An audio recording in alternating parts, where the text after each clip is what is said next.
haven't seen you in a while. Hey, it's good to see you faces. You smiling, beautiful faces. Good to see all of y'all. I miss y'all. Demario, DA said you won't be playing in the preseason game, obviously, but do you feel like you're where you need to be? Certainly it's good to be back out there with the guys.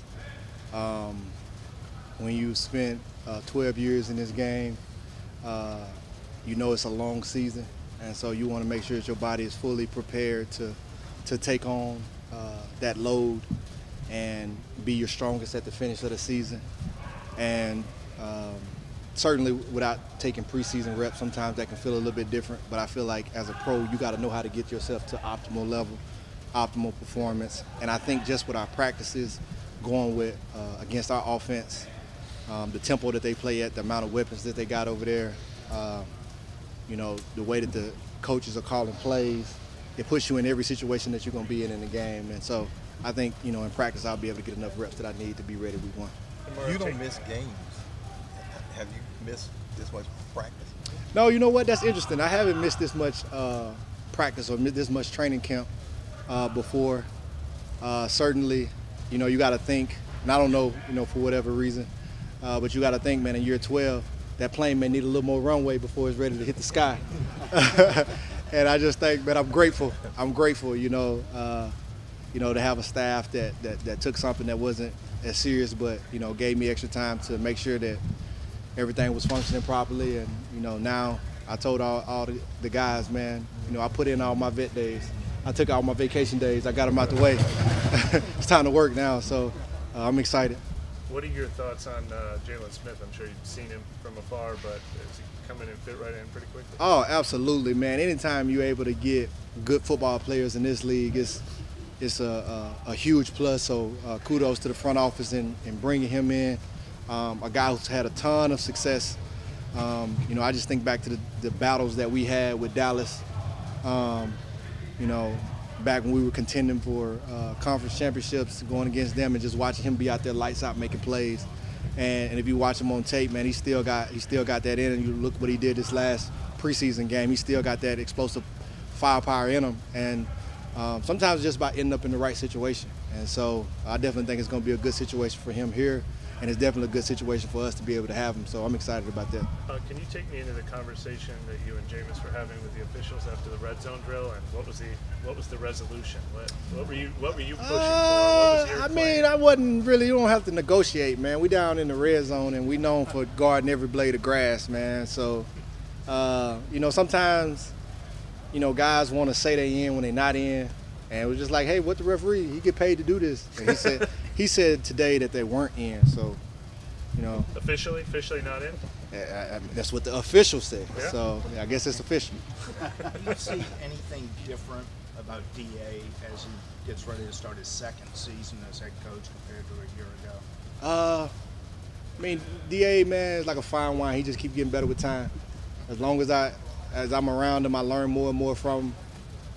One of the smartest coaches I've ever been around, and I just think he has a great ability to understand what's in front of us that's coming and kind of put us in position for that and make sure that we're prepped. And I just think, like,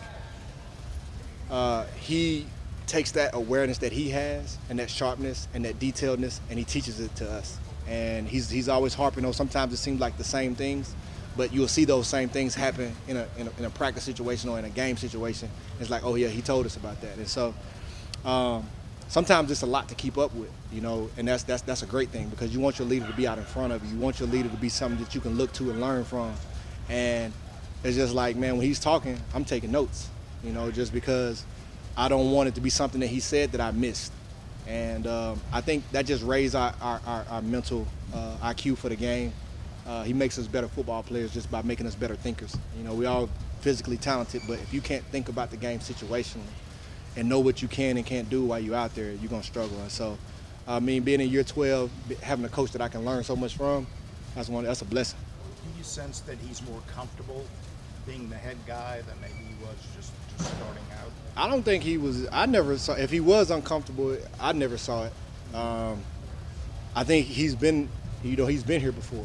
You know, he's had a head coaching job before, and you know, now I think any, uncomfort, I feel like that's us as players to take that off of him. You got a talented defense, you got a talented offense, and it's for us to be in the right position to go out and make plays. And one thing I know, like having him as a defensive coordinator for all these years, when we're playing good, it helps him be more comfortable as a coach. It helps him, go deeper into his bag of plays to call and be more calm in situations. And so I think that's what helps take it to the next level. But I haven't sensed any uncomfort with him for him to grow from. I think it's a little more swagger on him this year, just because it's a little more swagger on all of us for reasons that are undisclosed. It can be tougher. I mean, like if a coach comes in, is hired because the last coach got fired, it's like a little less pressure at the beginning than it is if a coach comes in to succeed.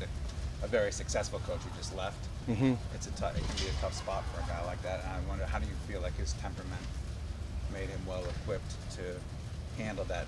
It's a little rarer, right, for a new coach to come in right after a successful coach. Well, firstly, he's not a new coach. He's been doing this, and like we're not looking in the past, we're looking forward. Scripture I've been studying in Joshua, it talks about where God came to Joshua and he said, "Moses, my servant, is dead. Get up and let's get ready to take the promised land." And that's how I look at it. Like he's our leader and he's leading us forward, and that's what we're rolling.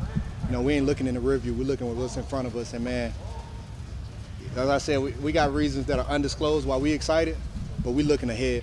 That's all we're doing. Why are those undisclosed?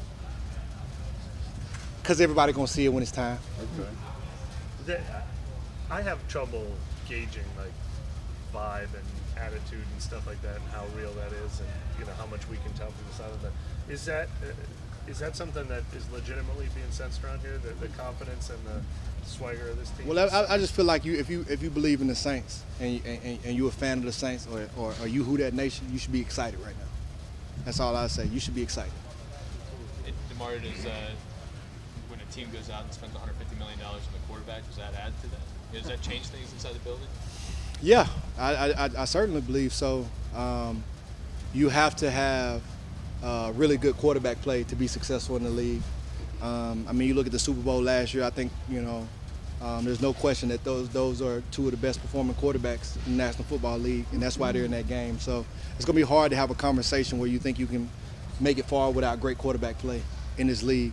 But being able to grab somebody like Derek Carr, for me, for guys like myself and Cam, Tyron, our job is to take that burden off of him. We just want to give him a safe space to come in and be him. Like, I think that was so pivotal for me when I came here, is I didn't step into an organization where I felt like I had to be the guy. It was so many pieces and so many leaders that were in place. Like, all I had to go out and do was play great football. And I put on some of my best tape. And I became, had some of my best years here. And I think the same could be the case for him. And so he's been a phenomenal football player, but we don't want him to come in and think he has to carry the load. Like, we just want you to just come in and do you. This is a safe place. This is a refuge. And when that time is, we put it on your back, it'll happen. Just like I didn't necessarily ask for it to be on my back or be one of the leaders. It transitioned into that. When I came in, I was just trying to play. And I knew I could bring some value. And I think he knows he can come in and bring some value. So, but certainly that plays a huge role. What now you've had a couple months to be his teammate. What's really kind of stood out about him as a teammate, as a quarterback, whatever? Number one, I think he's a team guy, and he's a relational guy, and he's a servant leader. So he leads on the field. He takes command of the offense. He gets guys lined up. He's communicating with receivers. He knows how to put everybody in the position, and he knows how to get the ball to different guys in their strength. But also, he's a relational guy. So in the locker room, he's having FaceTime with his O-line. He's having FaceTime with his receivers. He's having FaceTime with his running backs. He spends time talking with the defense. Me and him talking almost every day. And so I think that's huge. And anytime you can get another kingdom man in the locker room, it's going to be huge. I think he leaves with his faith out front, and that's one of the most encouraging things that I've seen. Demario, I know in the past there's been, the GooseSports, bring the juice, that sort of thing. Is there any kind of mantra in the defensive skating room this year? That's good. Let's say TBD. Let's say TBD. Undisclosed. Undisclosed. Yeah, there you go. There we go. I like that. We didn't even have a headline. Undisclosed. What's coming? What is coming? Word of the day. So will it always be undisclosed in terms of, will it ever be spoken or will it only be seen? All the above. All the above. I want to ask about this. We've seen it for a couple years now, but like, how much do you enjoy when you guys are down like doing the red zone stuff, just like talking trash back and forth with AK when like the twos are on the field? I mean, when you're seeing that happening, that's telling you the intensity of the competition. Like, guys aren't just talking just to be talking and just to be loud. Like, guys are really competing. And then when you got, one of the top running backs in the league competing, you got one of the top receivers in the league competing, top quarterback going against some top corners and X, Y, Z, it's competitive. It's competitive. And these have been some of the most competitive practices that I've been in. And so that's certainly exciting. Or how do those practices compare to the ones in some of your other teams you played for, as far as just competitive? Oh, no, I haven't had any practices close to the practices I've had, here in the Saints. And I think that's what speaks to the winning success that's been here. When you look up and you see all those banners, I think that's because of the competitiveness of practice. And we're just trying to find ways to take it up even more. Yeah. What stands out as far as, I think today was the first perfect 7-on-7 as far as completions go. And these quarterbacks, specifically Derek, and how he makes the other quarterbacks better. What makes it difficult through the linebacker lens? Man, they just have so many weapons. They have so much speed, and Derek is just very accurate. I mean, you look at all those plays, all those passes caught. Those were all contested catches. So kudos to the tight ends, kudos to the receivers, and kudos to the quarterbacks. It wasn't just Derek. Jameis was on point. Jake was on point. I just think that's the competitiveness of practice. We don't want them to catch passes like that, certainly, but when they do, it just makes you excited. Like they're in our offenses, they're good. From the linebacker, forward, I guess, you have a ton of talent, but I mean, more than anybody, the cuts have to be made. What makes that difficult from your end, and what advice can you give to guys like Summers and Anderson and guys competing for spots or practice spots? Man, every day you hear just compete. Everything is earned, nothing is given. You just got to have that mentality. Somebody told me that when I first came in, I always keep the mentality of a rookie, and he's always trying to earn your locker. And I think when you do that, you're controlling what you can control. The energy that you bring when you show up to work, the energy that you bring when you come to practice, the intensity, the amount of studying that you do, and you put into it. And once you know you gave your best, man, you let it go. You leave the rest. The rest of it is in God control. Because after that, you start pressing, you start worrying. So you don't want to move into that. Demario, what's the challenge that comes with guarding against such a diverse tight end room? Man, they got so many weapons, and it's great that we getting those looks in practice. When you're going against a vertical threat tight end like Juwan with so much speed, when you're going against a bigger body like Jimmy Graham, when you're going, guys who know how to get open and use their savviness, guys like Foster. You just got so many weapons. You're getting a look at all kind of tight ends that you're going to see during the season. And, some guys have like one or two of those. To have all three of those, I believe is kind of rare for a tight end room. And it's a special group. Plus you got a quarterback who knows how to get those guys the ball in their favorite spots. So that's what makes it challenging.